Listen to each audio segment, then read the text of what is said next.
So I had this like weird spiritual awakening, very poltergeisty. Well, first in 2013, and then I got a little bit of help there, and then again in 2016. And it wasn't until I was around a lot of really wicked people, the worst kind, Epstein type shit, where it was like I started to wonder why Jesus died on a cross. Like what was that for? What and I had no one to tell me. So I started to obsess over it. For days I was obsessing over the reason why Jesus died on a cross. And I guess my intuition led me to listen to the Gospel of Mark on repeat. And after like probably 24 hours, I really finally got it.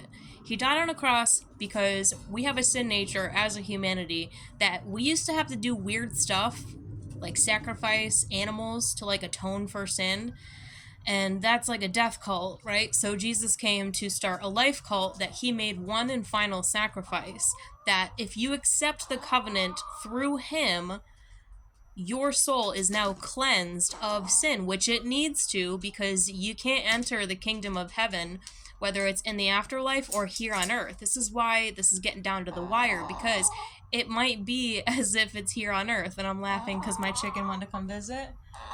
Falcon! Her name's Falcon. She is so friendly. Girl! One and final sacrifice, so like you would be made clean and then your life would begin to reflect that of God's will. So then you're already sort of in the kingdom of heaven as it's developing, which appears to be here on earth. It seems to be developing here on earth. Things look pretty bad right now. The principality you're facing is too big to deny this information, to deny the covenant of Christ, because it's either you accept or you deny. Nobody's not going to hear it. That's in the Bible. In the end days, nobody's not going to hear it. You're either going to have to accept it or deny it. So after that, my life got kind of like shifted upside down, because it was like everything that was brought to me in my autopilot life had to be replaced with that of what God gave me. So it's been very interesting ever since.